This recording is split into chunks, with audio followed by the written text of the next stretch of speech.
Well, hello there and welcome to another edition of The Big Q. Now, on Monday, August 9th, 2021, ENERGICOTEL, a local private energy development firm, became the first local medium enterprise to debut on the Rwanda Stock Exchange by listing of 6.5 billion Rwandan francs, a long-term fixed-rate corporate bond. But to speak more on this, of course, I'm joined by the Executive Director, Mr. Freddy Turasenga. Thank you very much, sir, for making time to be with us. Fiona, thank you for having me.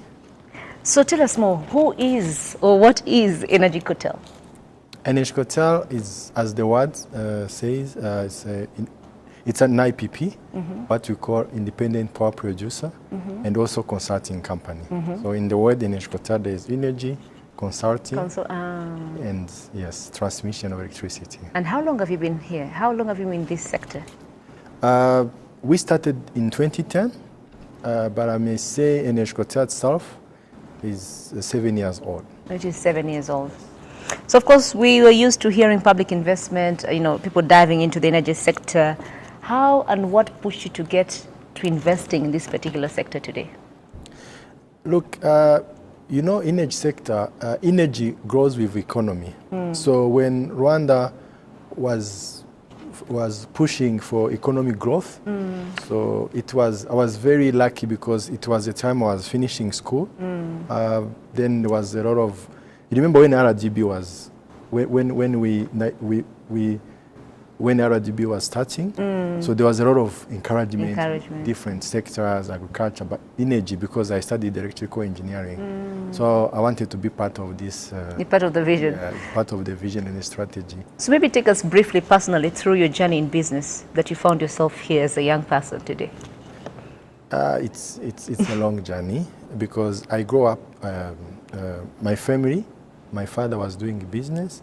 I also had other family members who were doing a business. So even growing up, I tried many things. Even being a student in Pretoria where I was studying, I remember I used to sell some ice cream. And, oh, really? And I used to do also, before Uber came, I was doing a private Uber to the fellow students. I think guys who know me in Pretoria, they remember me dropping them at the airport, charging them.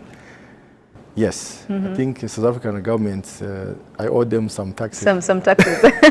So how did you dive in personally into energy then? I saw the opportunity.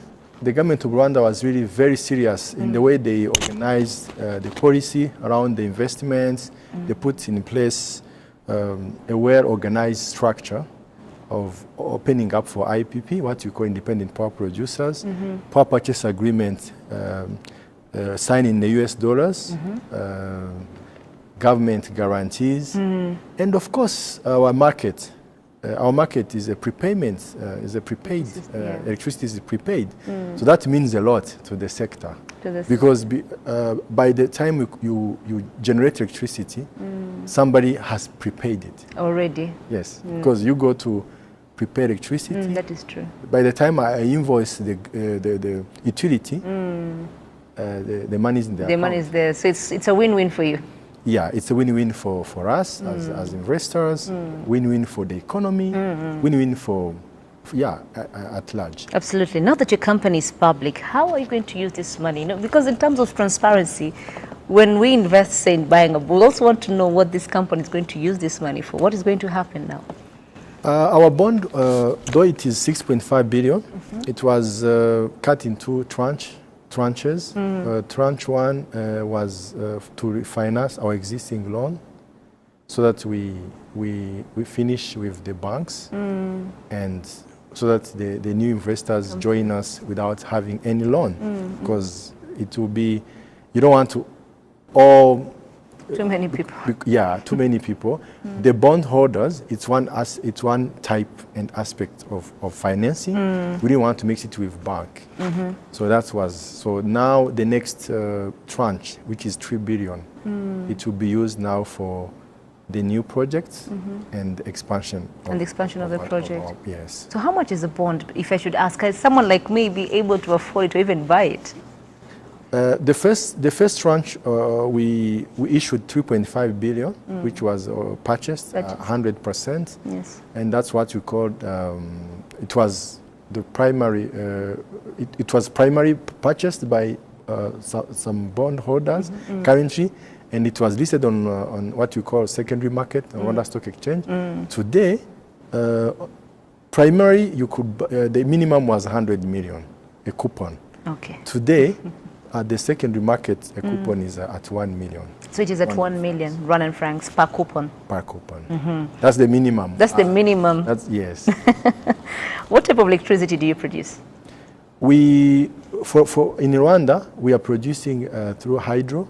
Hydroelectricity. So it's what you call a run off the river technology. Very, very simple and very sustainable a way of producing electricity. We're also looking at methane gas at Lake Kivu. That is in Rwanda. It's in Rwanda. And we're also looking at solar. We've got a project we are looking at out of Rwanda, in Zimbabwe actually.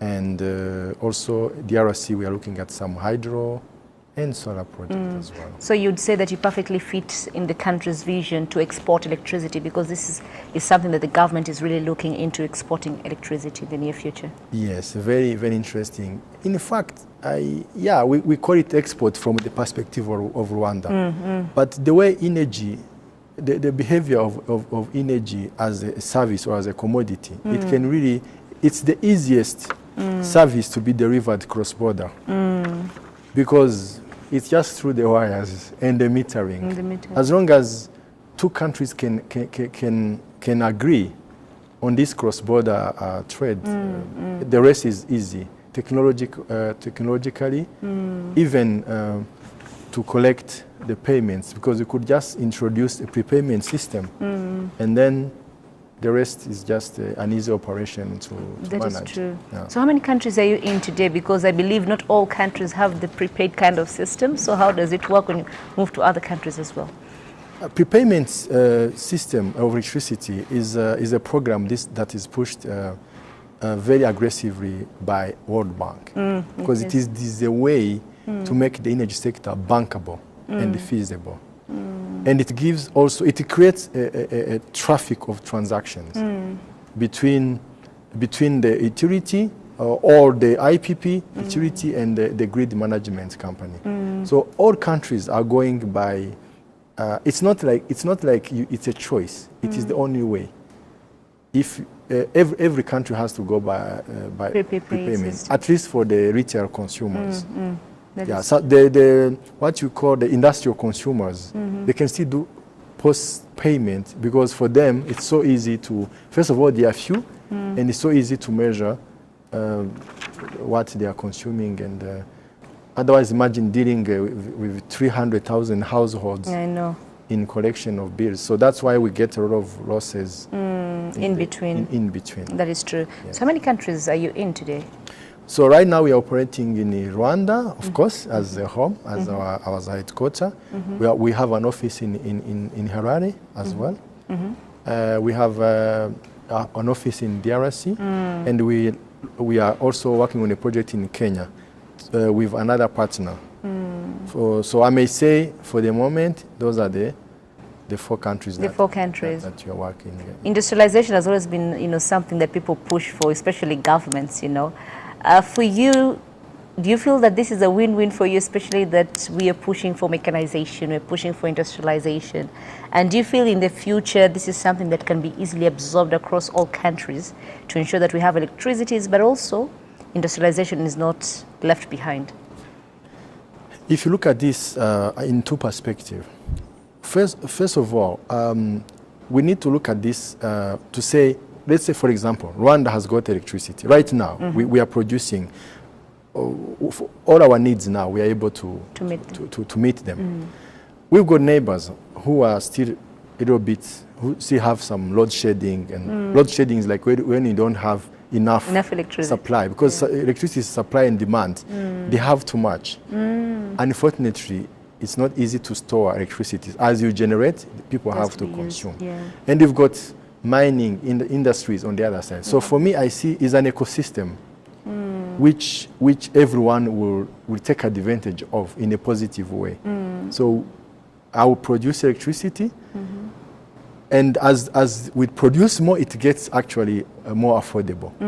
That is true. The less power we have, the more expensive expensive power it becomes. we produce. So see it as an ecosystem that is how can I say, complete, that complement each other. So industrialization goes up, more electricity production, cost of electricity goes down, cost of production of materials and services goes down as well. Yes. Let's go now to your connection with the capital market. You know, what I know is that they have a lot of conditions like transparency, you know, profitability, corporate governance, all this. And it's not easy for small companies to dive into this, you know. How easy or how difficult was it for you to qualify to actually be in this space today? It wasn't simple and it wasn't so difficult. They were really accommodating. But again, since this is public money, they told us, you know, the list of items we need to be compliant with. And I may say it's a process that took us close to 2 years. And today, I can really thank Capital Market Authority, Rwanda Stock Exchange, all the stakeholders and the advisors who were with us through this journey. Through the journey. Yes. Now, for those who plan to join you in this, what will be your tip to them today? You mean like other IPPs? Yes, the who wants to IPPs. join? Yeah. Look, it is the way to go, because look, in the power generation, these are long-term investments. So we're talking about 25 years of payment collections. Yeah. So the beauty of capital markets, you've got money in the deposits. Say the money that I'm depositing today for my retirement.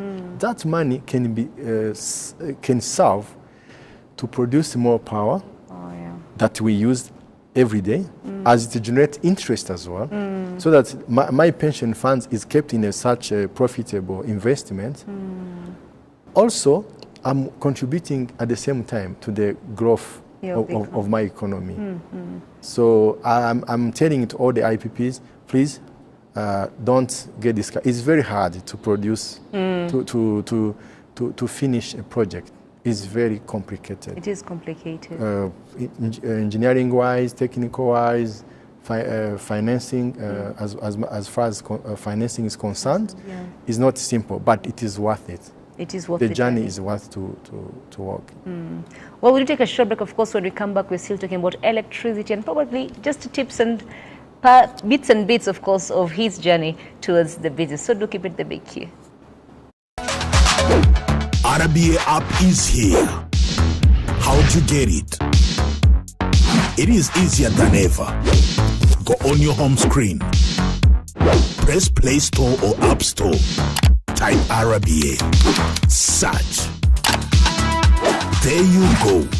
You have RBA app. You have all RBA radios, news, business news, sport and entertainment.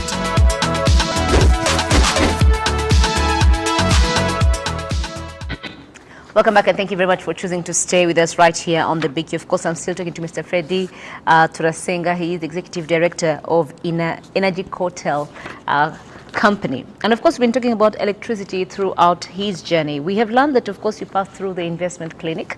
How did the program help your company to be where you are today? It was actually a very interesting journey. Investment clinic, the help is like a measure. It's like you go measure yourself up. Because you are going public and you've been private before. So you need it's like a training ground. So they have been really very helpful because they took us through the process of training, preparation, and here we are to tell us what to expect, and with their assistance, we didn't really miss any opportunity along the way. We were every opportunity that we found, we were able to maximize it. Yeah, it's because of their support. Of course, you've told us how you are in Zimbabwe, you're in Kenya. Do you plan to export in other parts of the neighboring countries within? I mean, as export of power or services? Power and services, both. Yes.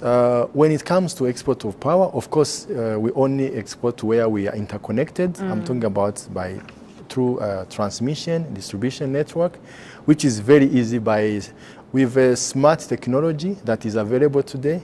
We are able to sell power and measure power and look at efficiency and losses and consumption, and even monitoring of theft is possible by smart metering and technology that is available today. When it comes to services then, this is a great opportunity because remember, Rwanda, we are French and English speaking. Yes. If you want, we can now switch to French. So this gives us another advantage of now. And also remember, Rwanda is advanced in terms of electrification program. It is. So imagine now some other countries who are still at 25 access to electricity.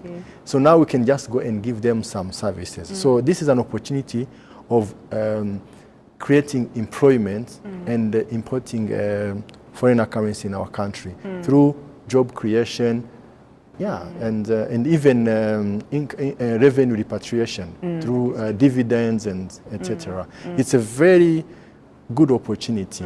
And electricity, I always say electricity is a bit addictive. Once you have it, you don't want to lose it.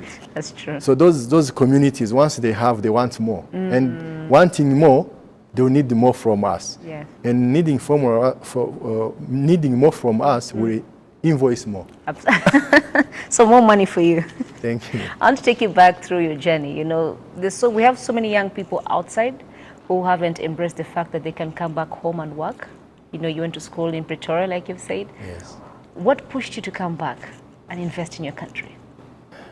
Look, Fiona, people need to see things differently. There are people who say, no, I don't see a job. There are no opportunities there.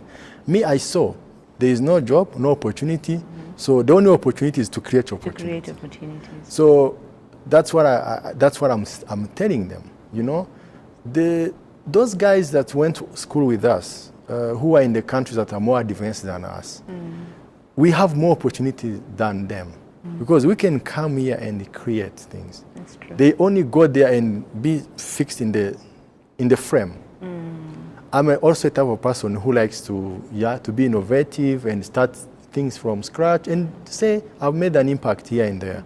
So for those people who really want to make an impact, look at the continent. Look how as you come down from Egypt, you see it gets darker and darker. But at least when it gets to Rwanda, there's some lights flashing somewhere. So that's the opportunity. Like our company, we focus on two main things. Electricity and housing. And the type of housing we are talking about in our company is not really it's not luxury housing. We're talking about affordable housing. Common housing. So those are the opportunities. So then these opportunities, whether it's electricity or housing, can be done by young people. People who still have, you know, the energy to work. The energy, and who can still go up there and spend more hours at site and do some work. And to the young ones who probably give up easily, you know, from once upon a time an Uber driver, if I should say so, yeah, to who you are today, you know, the executive director of your own company, what would you tell them? Fiona, there's a nickname I used to have. They used to call me Engineer Cuisinier. Why? Because when I finished engineering school, I didn't get a job immediately as an engineer or in the engineering field. I was working in a hotel. Wow. So, and my friends used to joke, Engineer Cuisinier. You understand what it means? Yes. So it doesn't matter. And from that position, that's where I got actually the inspiration of starting my own company. Because I was now trained to figure out things when I was still young and even working more hours and I get to know people because in the hotel where I was working I get to meet people. So opportunity connects to a next opportunity. So to these young people, don't despise any opportunity that is put in front of you, especially the ones that people are not fighting for. So if people are fighting for a job already, why don't we just look for the one that is not being crowded, and then you know what, just start and be innovative around you, because it's less crowded. You have a space to do something. So that's what I can tell them. Yes. Maybe five tips then to leadership, because you've been a very helm of your company, you know. What are the tips to leadership? Because when you talk, like I talk to you, you're not, you know, the kind of CEO that others would say, no, you can't talk to this, he's very high there. But what would you talk about when it comes to the tips of being a good leader today? You mean advice to the CEOs or to Not the people CEO, under to the people who are watching us today, the young ones? First of all, just be human. You see, it's not complicated to be a human. Remember how you grow up. Remember the needs. I always tell people the needs are the same. Whether you, I don't know, whether you stay, I don't know, New York or end of the day, you need a bed. That's true. You need the water to drink. You need clothes. And so if you approach life in that perspective, everything becomes easy. If I meet you, I know I'm meeting a human being. I talk to you as I'm talking to a human being. And then we evolve in a conversation as a humankind. So from there, if one tip, just be human. You want a second one? Yes. Whatever opportunity that is there, embrace it, because opportunity and time, they don't wait. Yeah. They present themselves. If you don't grab them, they go. You want a third one? So before I let you go then, to anyone watching, why should we be buying from you today? Why are we buying your bond? Why should we invest in you today? My bond, okay, ENERGICOTEL's bond. Yes. ENERGICOTEL's bond is very, it's got a very good return. It's a 13.75% annually return. Like I say, it's secure, it's safe, because it's a renewable energy. Hydropower is really a blessing from God. It's a river that runs 365 days. Technology of hydropower is more than 100 years old. So maintaining it and everything, there's really nothing can go wrong. Payment from the client is prepaid, like I said. So I don't see any risk or any major hindrance that will not let you get your return, especially that your return is really guaranteed in a secured account. That is, I can't access even the payments myself. So it's already a team of consultants who works with a bank that they manage all those funds. So come for a good return and secured bond. Let's secure yourself a bond. Well, thank you very much, sir, for making time to be with us. Thank you, Fiona. It was a good one. Thank you, sir. And as usual, my name is Fiona Babazi. Thank you very much for joining us. Keep suggesting who you want to see on the show, and have yourselves a good evening.